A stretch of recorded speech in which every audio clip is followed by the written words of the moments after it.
Cet épisode sur les bijoux amérindiens, je voulais le faire depuis très longtemps. Si tu te souviens, j'avais fait un paravêtement sur les bijoux masculins, dans lequel je parlais déjà de ces bijoux-là, de tous ces bijoux amérindiens, et c'était un point que je voulais approfondir, et je suis très content de pouvoir le faire aujourd'hui.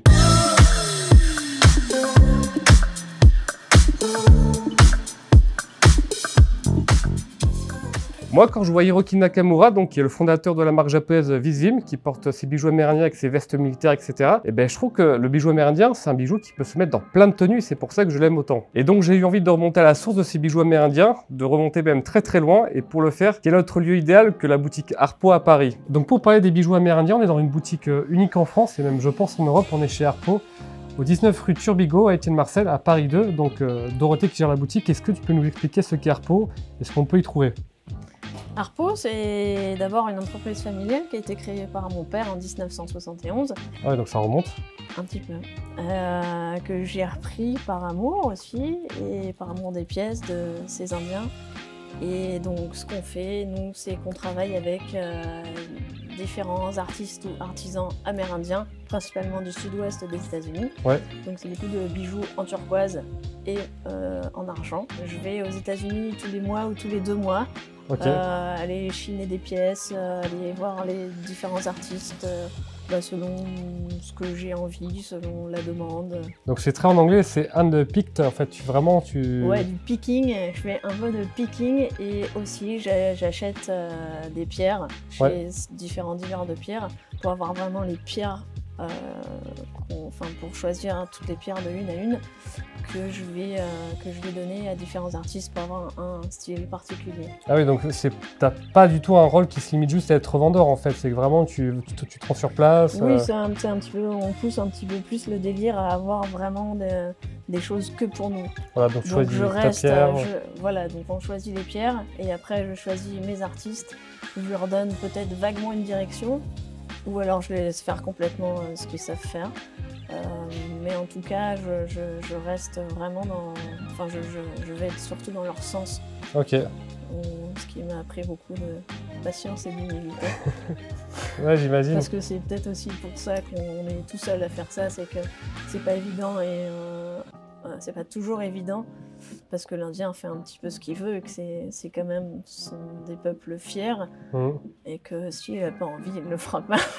Ouais, il fait... Et donc il en fait un peu qu'à sa tête, donc il y a des gens avec des artistes avec qui je travaille très bien et d'autres où c'est la récurrence est plus minime, on va dire, parce qu'ils ne travaillent pas tous non plus à la même échelle, il y en a qui vivent vraiment que de ça, et d'autres qui ont un métier à côté et qui vont faire 2-3 pièces par an, etc. Ah, okay. Donc c'est beaucoup plus limité. Je n'ai pas un seul artiste qui travaille de la même manière. En D'accord. tout cas, ils travaillent tous à leur rythme, chez eux pour la plupart. Ouais, mais moi je trouve ça super que tu ailles autant sur le terrain parce que c'est l'opposé en fait d'un boulot où tu vas voir un grossiste, tu lui achètes 100 bagues et on n'en parle plus. Là, c'est tout le contraire. Non, ouais, c'est beaucoup plus détaillé que ça parce que sinon il n'y aurait pas toute cette diversité et tout ce qu'il y a dans toute cette boutique, ça s'est fait bien sûr en plusieurs voyages.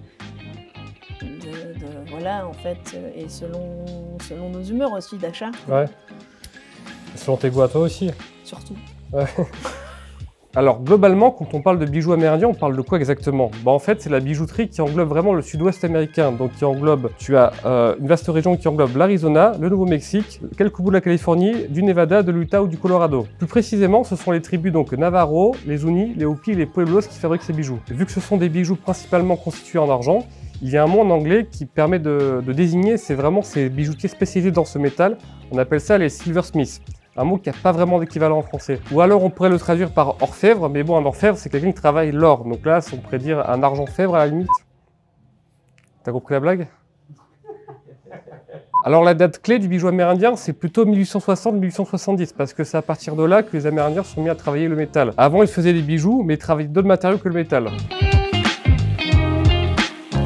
A priori, les peuples qui vivaient en Amérique à la préhistoire, donc c'était des chasseurs-cueilleurs, eux ont commencé à utiliser la turquoise dès moins 900, moins 200 avant Jésus-Christ.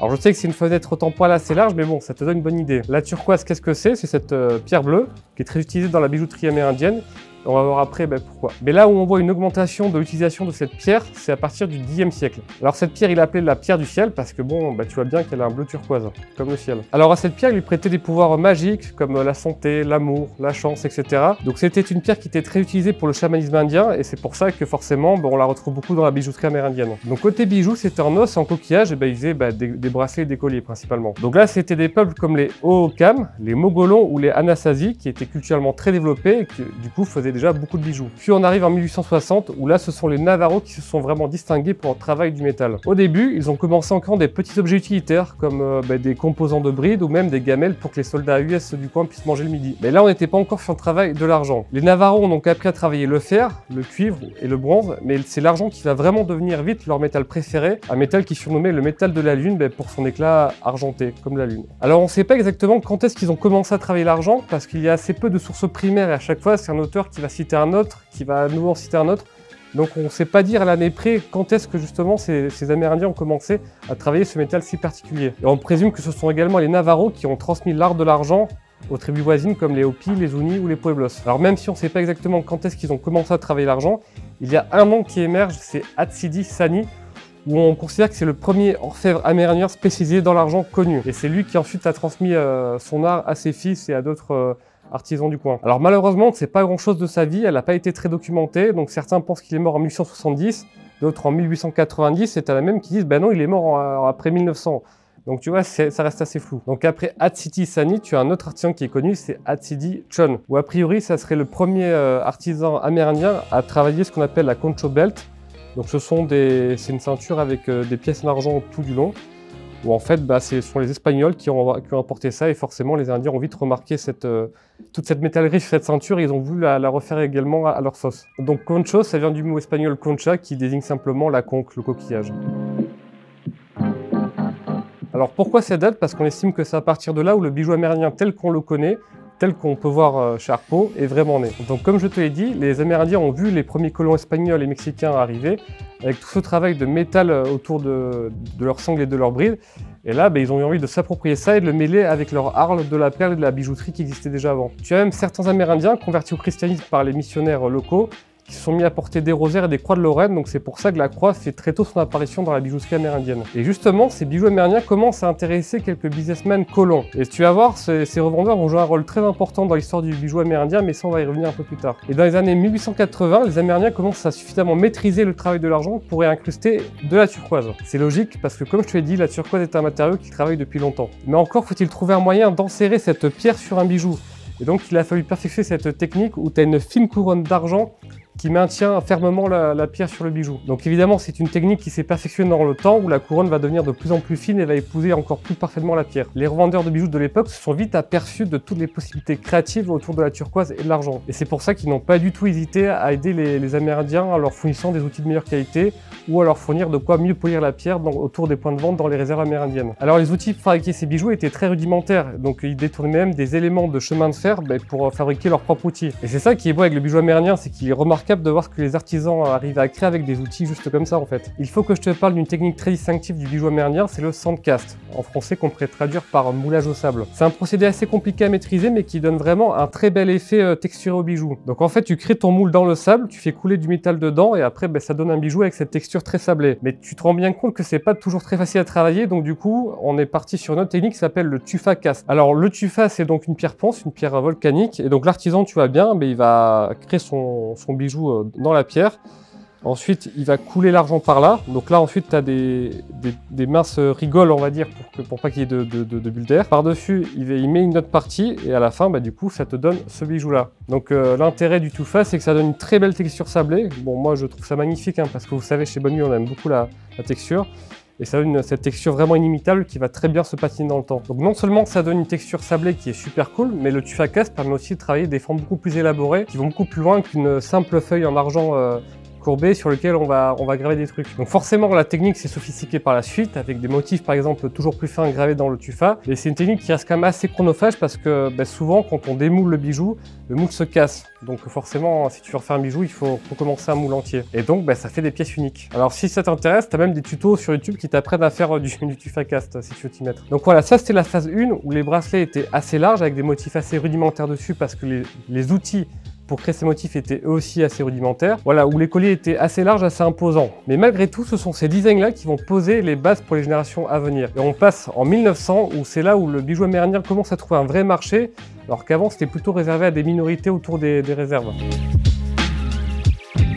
Donc entre 1900 et 1930, il y avait deux courants de bijoux amérindiens. Le premier, c'était les bijoux pour les Amérindiens eux-mêmes, donc des choses assez imposantes, très visuelles, pas forcément faciles à porter au quotidien parce que bon, c'est des pièces assez imposantes. Et tu avais des bijoux, eux, pour les non-amérindiens, donc eux avec des designs un peu plus simples, un peu plus légers, et un peu plus facile à porter au quotidien. Donc par exemple, là c'est un keto, donc c'est un bracelet, un type de bracelet amérindien.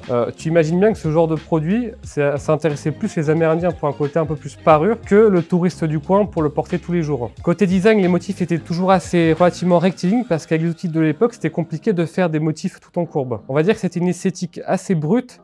Il y avait comme une certaine humilité dans le design. Et puis n'oublie pas aussi que la culture amérindienne est très sensible à des notions d'harmonie, d'équilibre ou de forme naturelle. Mais pour autant, ce sont aussi des bijoux qui ont connu des influences de l'extérieur. Comme par exemple des motifs très carrés, très répétitifs, comme un chemin de fer ou les bâtiments européens très carrés, très symétriques. Tu as aussi des décorations qui viennent du christianisme, comme des croix de Lorraine ou même des fleurs de lys, qui se prêtent extrêmement bien à la technique du tufacaste. Et tu as aussi forcément des influences qui viennent des bijoux que portaient les Espagnols et les Mexicains. C'est une période particulière parce que c'est là où on considère qu'on atteint l'essence du bijou amérindien en termes d'artisanat et de goût. D'ailleurs, cette période-là, on l'appelle aussi la période dite classique parce que ça illustre bien cette idée de quintessence et d'aboutissement. Alors par exemple, aujourd'hui, un bracelet dit de style classique, ça serait un bracelet bien proportionné, très bien exécuté, avec un design assez traditionnel. Puis les outils vont s'améliorer, notamment avec l'utilisation d'un chalumeau qui va permettre encore de mieux incruster la turquoise sur les bijoux. Un outil très important qui apparaît, c'est le rolling mill ou laminoir en français, qui permet de donner à des bandes de métal une forme différente ou même d'y presser certains motifs. Alors si ça t'intéresse, tu peux même en acheter sur Amazon parce que c'est assez compact. Donc tout s'améliore, la qualité de l'argent s'améliore aussi et même le papier pour poncer le métal s'améliore aussi. Donc forcément, ça donne des designs encore plus désirables et encore plus beaux. Et là, le design Navarro commence à bien se différencier du design Pueblo.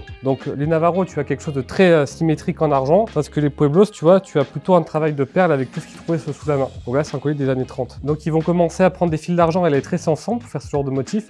Et là, c'est un héritage indiscutable de l'esthétique des colons espagnols.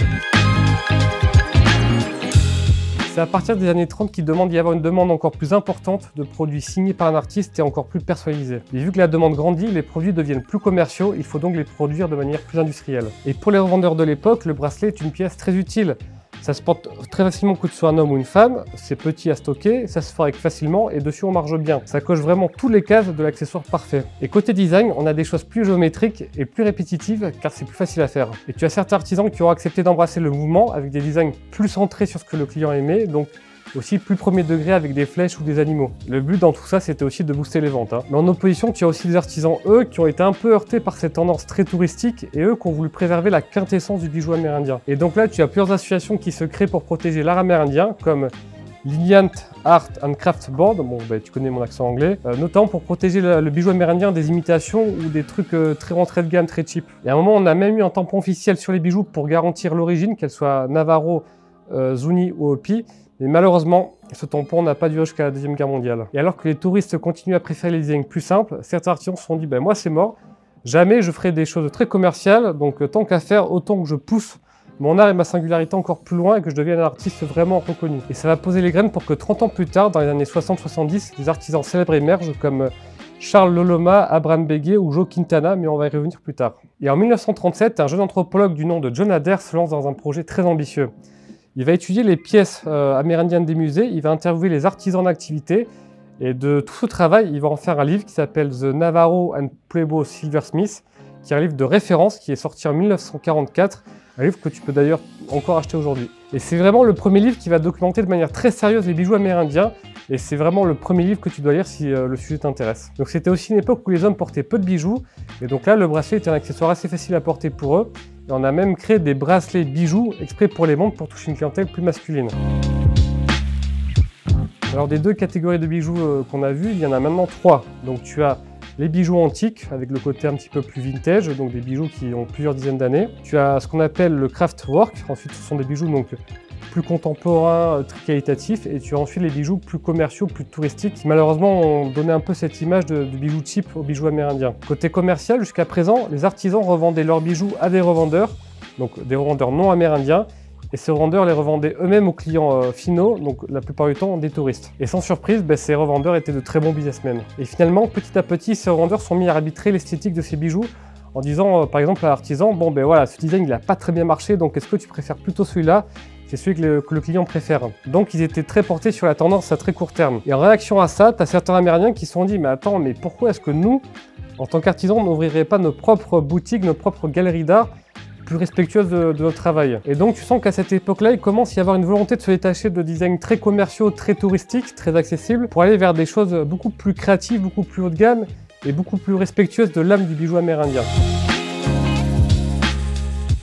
Donc les années 70, c'est vraiment là où le bijou amérindien devient vraiment en vogue. À tel point qu'en 1975, un journaliste du magazine Arizona Highway se plaint du prix des bijoux qui a fait x3 en 3 ans. Donc c'est un magazine d'ailleurs que tu peux encore acheter aujourd'hui, qui existe toujours. Alors à cette époque-là, il y a aussi un créateur américain qui a très fortement contribué à rendre le bijou amérindien très tendance. Bon, ce créateur, tu le connais, c'est Ralph Lauren. Lui qui adore ce côté très fantasmé de l'imaginaire du cow-boy et de l'Indien. Et ça a été l'un des premiers à mettre ces bijoux-là sur des défilés. Donc ce que Ralph Lauren a aimé dans ces bijoux, c'est ce côté très intemporel, ce design qui n'a jamais vraiment vieilli, qui traverse les décennies sans aucun problème. Ces bijoux, il les a découverts via une femme qui s'appelle Till McKibben. En fait, c'était une artiste qui a ouvert une boutique à Santa Fe, et qui s'est vite passionnée pour la bijouterie amérindienne et dont l'expertise était vraiment très réputée. Mais bon, malheureusement, elle nous a quittés en 2006. Culturellement, c'est aussi une période où les États-Unis commencent à mieux embrasser et à mieux valoriser toute la diversité ethnique de leur pays. Et en 1962, tu as même une école d'art spécialisée dans les arts amérindiens qui se crée, c'est la Institute of American Indian Art. Alors ça existe toujours, hein, et le cursus se fait même sur 4 ans d'ailleurs, maintenant si tu veux apprendre à créer des bijoux. Et en 1974, tu as la Indian Art and Craft Association qui se crée pour protéger les arts amérindiens, qui va notamment interdire dans les réserves de vendre des bijoux amérindiens s'ils ne sont pas fabriqués par des Amérindiens. Donc voilà, on sent vraiment une volonté d'être beaucoup plus inclusif envers les Amérindiens. Donc l'Indian Art and Craft Association, chez nous, ça serait un peu l'équivalent d'une EPV, d'une entreprise du patrimoine vivant, où ça te garantit que tu achètes un vrai bijou amérindien. Et tu as aussi le mouvement hippie qui a vraiment contribué à mettre encore plus en avant les bijoux amérindiens, parce que, bon, on s'en doute,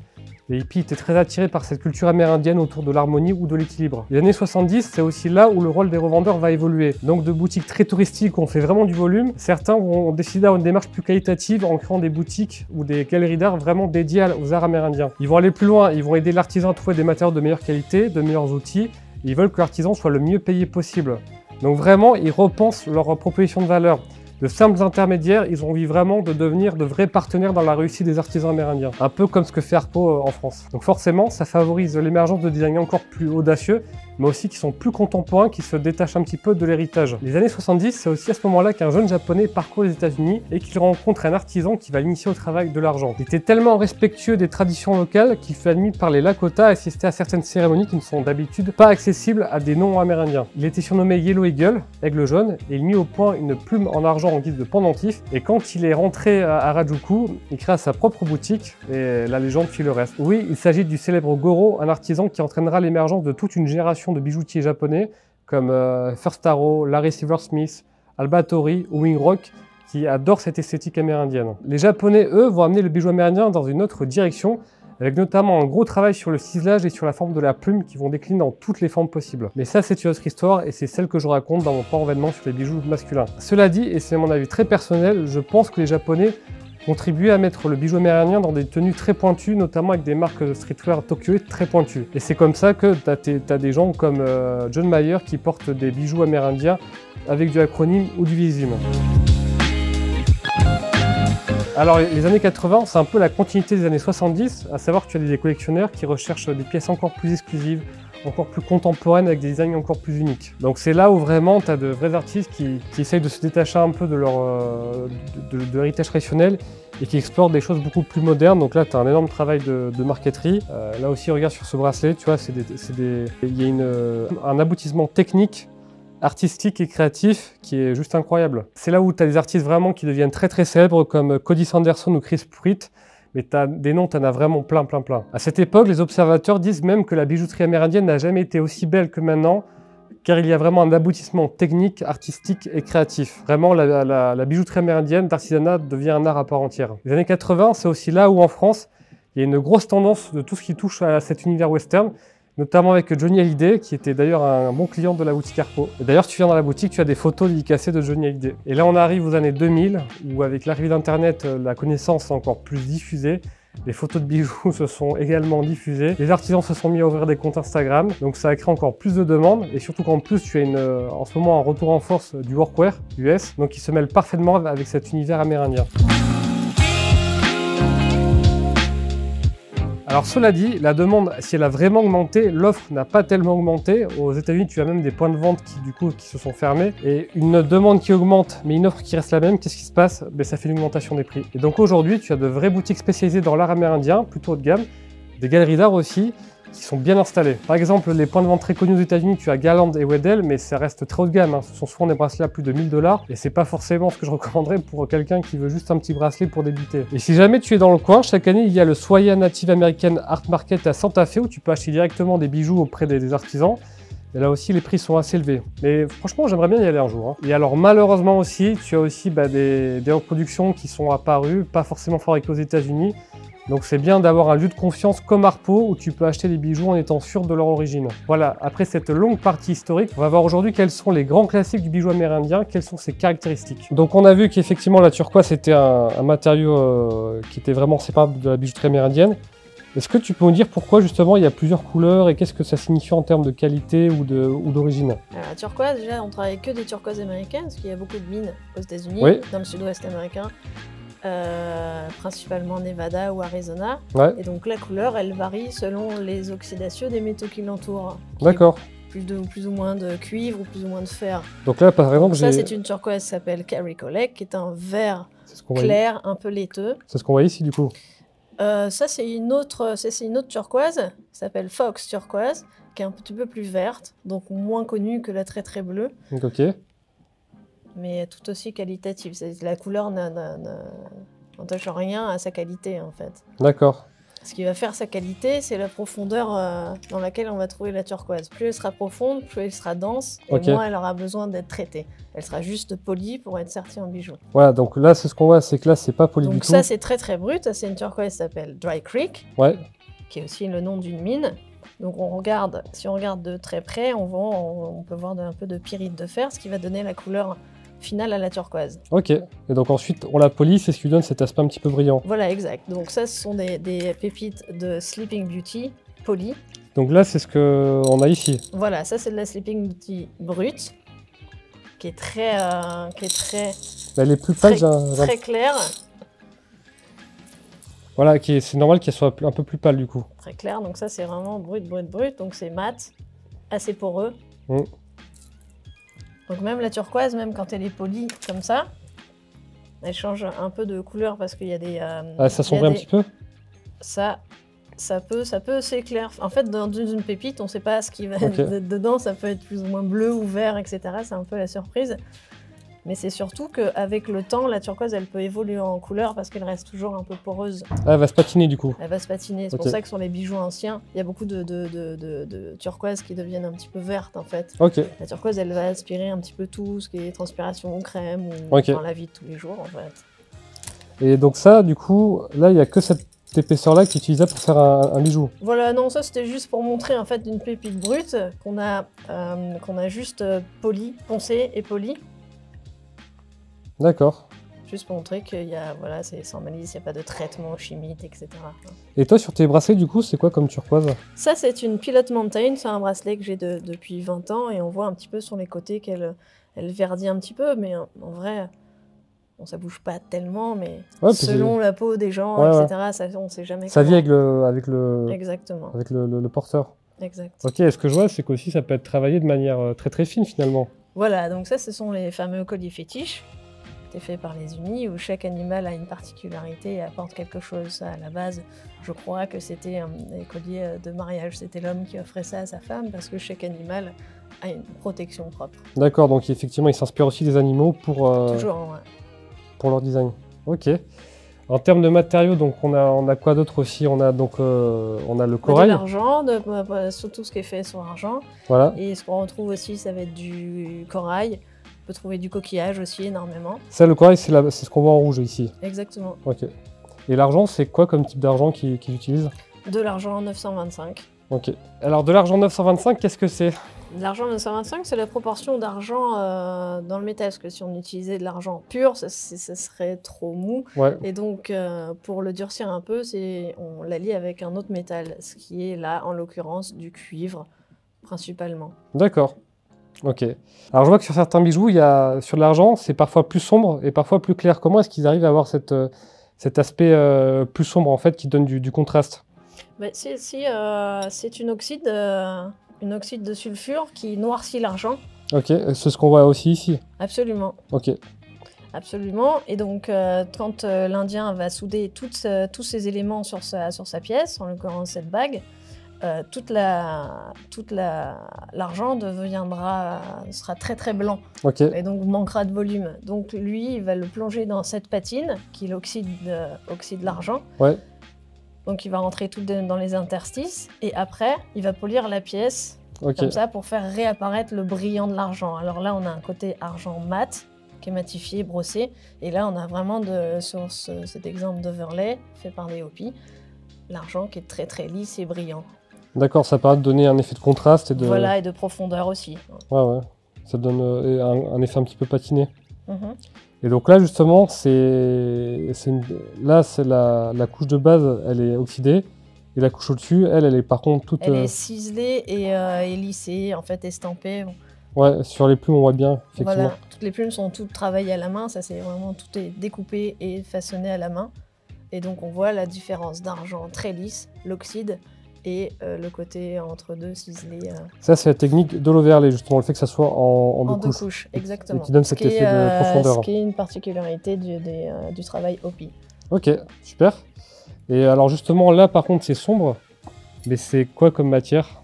Alors là, c'est oxydé pareil dans les sillons. Oui, Mais là, on a un insert de résine noire sur de l'argent. ok, Mais là, on va mieux le voir sur cette pièce. Ça, c'est ce qu'on appelle le chip inlay. Ce sont des petites pierres concassées dans de la résine. Donc ça, c'est un travail Navarro. Donc on voit le mélange de corail et de turquoise. Et on voit bien la différence entre une marqueterie de pierre pure et... qu'on voit ici. Voilà, donc ça, c'est vraiment la matière qui est travaillée. Enfin, c'est coupé dans la matière directement. Et là, on a des petits éclats de pierre concassés dans de la résine. Là, ça permet d'avoir des motifs plus... C'est une autre technique de travail parce que dans la marqueterie, maintenant, ils atteignent un niveau assez impressionnant qu'on peut montrer là dans le plus... Donc ça, c'est de la marqueterie. C'est de la marqueterie de pierre. Là, on n'est pas du tout sur du chip inlay. Elle est impressionnante, si on cette pièce. se rapproche, on voit bien que c'est... Qui est vraiment, c'est chaque éclat est... extrêmement minutieux. Tout ça, c'est toutes ces pierres, en l'occurrence opale, turquoise, spondyle, montées sur du jet, comme un bois pétrifié. Toutes ces pièces sont toutes taillées à la main. C'est impressionnant le travail. Hein. C'est très impressionnant, ils sont extrêmement forts. Et du C'est coup, d'une précision incroyable. C'est de la nacre qu'on voit aussi ou pas? De la nacre, il y a de la nacre, de l'opale, qui sont pour eux des pierres d'import, parce que l'opale, comme on sait, ça vient d'Australie. Mais voilà, tout ça pour montrer l'évolution du travail. Elle est magnifique cette pièce en tout cas. Hein. Mm. Quels sont les grands motifs récurrents de la bijouterie amérindienne? Là par exemple, je vois cette forme-là. Est-ce que tu peux nous dire ce que c'est? Alors là, c'est ce qu'on appelle le collier Squash Blossom, qui est composé donc d'un arak en forme de fer à cheval, qui était à l'origine sur les harnais des chevaux que les Navarros ont repris. Voilà. Parce qu'ils aimaient bien ce côté un petit peu apparat, clinquant. Ouais. Et, un peu parure. Bah, très parure. Et donc après, on retrouve un petit peu la fleur de lys qui a été repris de l'Ancien Monde. Voilà. En fait, il y a beaucoup d'inspiration de l'Ancien Monde, en fait. Quand les Espagnols sont arrivés, ils étaient, eux, assez parés d'argent, de choses qui brillaient et qui attiraient beaucoup les Indiens. Et donc, souvent, on appelle ça ce squash blossom parce que sur les côtés, on a ces petites formes, ces petites billes, avec comme ce qu'on appelle littéralement la fleur de courge. Qu'on voit ici. Voilà. Ok, qui a retravaillé avec de la... Donc de la turquoise Sleeping Beauty. Voilà. Donc ça, c'est un grand classique de la bijouterie amérindienne, celui-là. Oui, ça c'était porté par les hommes. C'est vrai que c'est assez imposant. Hein. Voilà. Et bien tout de suite, ça impose. Ouais. C'est ce qu'ils recherchaient. Ah ouais, effectivement, on comprend que ça soit ça s'adresse plus à un public Voilà. un peu plus connaisseur. Exactement. Mais le mec de Vigie, Hiroki Nakamura, il en a tout le temps, il en porte tout le temps. Oui, c'est devenu un classique et du coup plus facile à porter parce qu'on l'a vu 1 fois, 2 fois, 3 fois. Ouais, Donc, puis je je dis vois que que c'est possible. le Nara, du coup, on peut le décliner en plein de formes Voilà, donc différentes. il y a aussi, voilà, si on n'est pas prêt à porter ce gros squash blossom, Ouais, il y a un petit aussi, voilà, il y a différentes versions avec une pierre. avec une pierre Roystone ou King Manassa. Et là, du coup, là, au lieu d'avoir, ils l'ont fini avec une pointe de flèche. Plein de flèches, voilà. Ça, Dorothée, qu'est-ce que c'est? Ça, c'est ce qu'on appelle les bracelets Keto ou les Bogward, qui étaient des bracelets d'archer. Qu'ils avaient déjà, mais qu'ils ont décidé toujours d'orner ces bracelets pour que ça soit plus impressionnant, plus joli. Ouais, c'était pour protéger Exactement. l'avant-bras de... Quand tu lançais ta flèche, ouais, ce qui évitait que tu t'arraches le poignet. Donc vous avez des arcs ici, mais on va pas demander de faire une démonstration. Ah, dommage. Et alors justement, au niveau des motifs qu'on voit là, qu'est-ce que tu peux nous en dire? Alors là, ce sont des motifs, donc c'est ce qu'on appelle en anglais c'est stamping, ou ce qu'on littéralement C'est du martelage en fait. Voilà, c'est du martelage, merci. Donc une pièce d'argent, c'est ce qu'on appelle le repoussé, c'est-à-dire qu'il tourne la pièce et tout est martelé à la main pour avoir du relief. Ah oui, donc il repousse voilà, l'argent. tout ça c'est travaillé à plat, voilà. Et après c'est mis en forme. Et toutes les césures, c'est à chaque fois un coup de marteau, etc. Ou les poinçons que eux ont fabriqués qui ressemblent à ça, par exemple, où chaque artiste fabrique ses propres poinçons. Donc vous voyez que là vous avez des formes un peu différentes, ce qui va composer un petit peu tous ces bracelets. Et ce qui permettra de reconnaître certaines pièces par rapport aux signatures. Et alors, au niveau des motifs en eux-mêmes, est-ce qu'il y a une signification particulière? Alors, parfois oui, parfois non, en fait. Donc, c'est parce que c'est des enchevêtrements de tampons.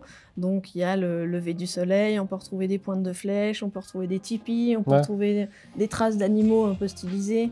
On peut retrouver des symboles comme le soleil, enfin toujours ce qui est lié à la nature en vrai. Mais j'ai l'impression aussi qu'il y a un côté simplement purement décoratif en fait. Très décoratif, mais toujours lié à ce qui les entoure.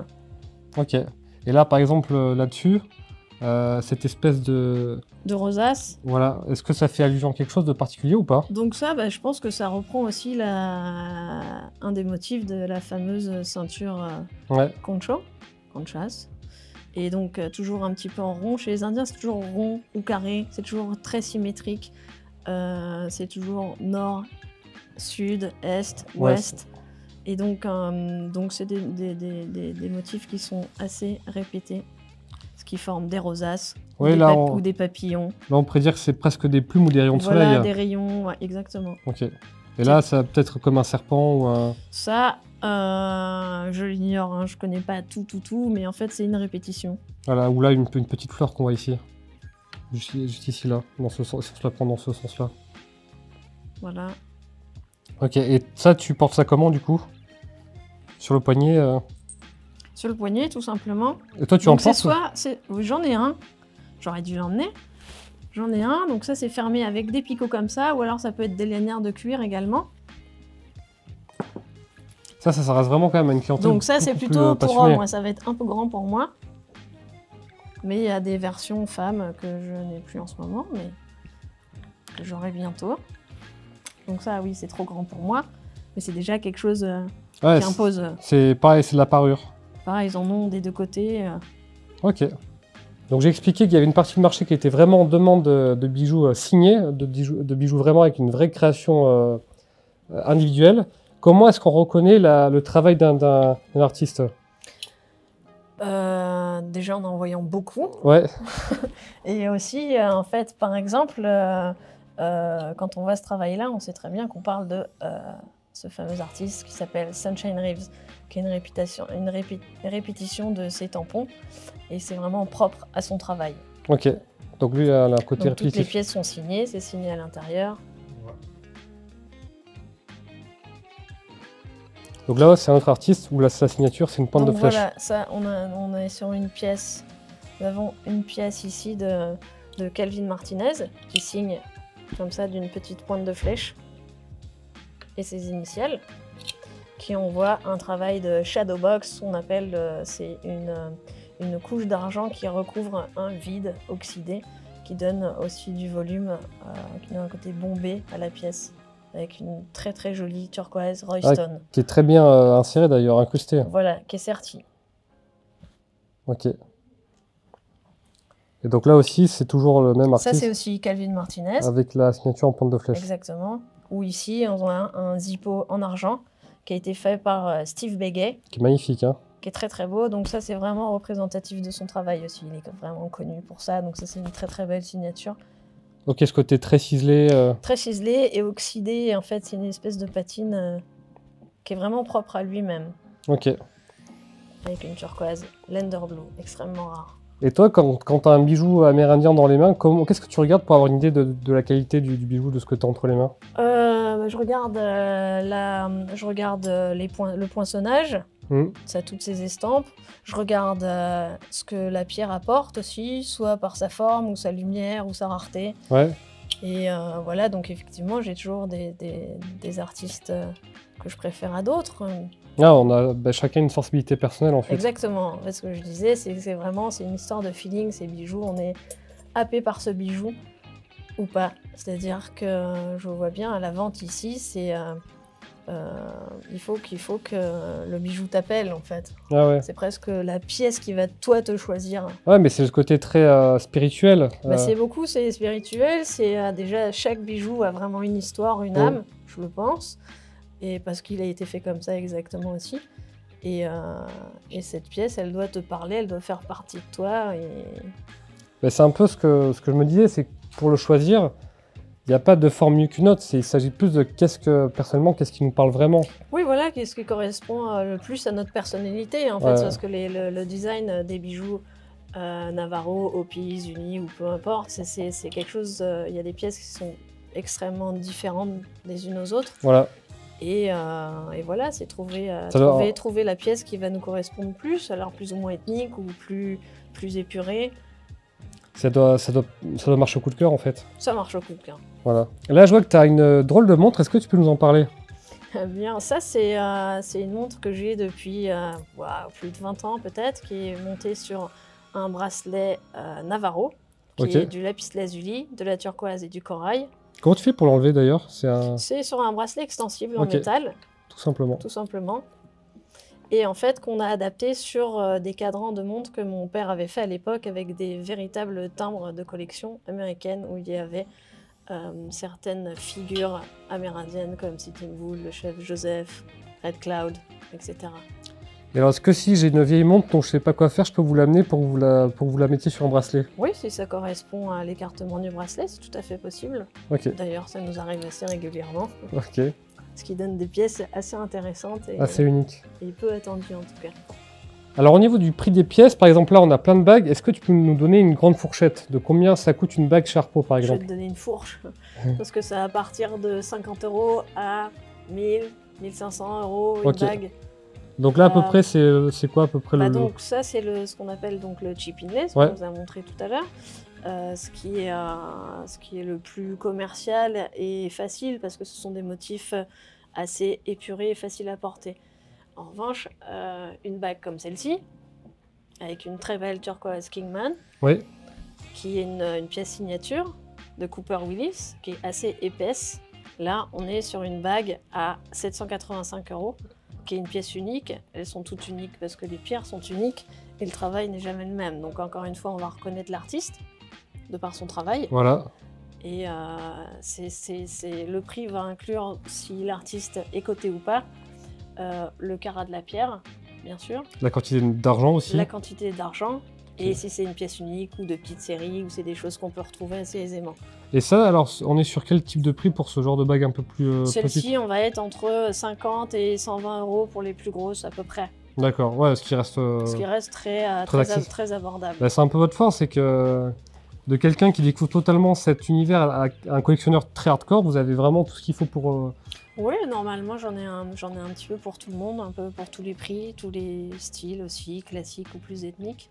Et c'est ce qui est intéressant dans ces bijoux, parce que il y en a pour absolument tout le monde, toutes les bourses, tout milieu, Ok.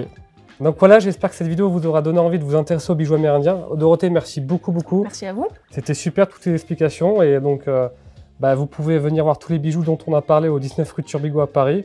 Un lieu qui est vraiment, j'insiste, vraiment unique. Donc si ça vous a plu, mettez un commentaire, dites-nous le bijou que vous aimeriez porter, que vous avez vu dans cette vidéo. Mettez un pouce bleu, inscrivez-vous à notre newsletter et abonnez-vous à notre chaîne YouTube. Et moi je vous dis à très bientôt. Au revoir. Au revoir.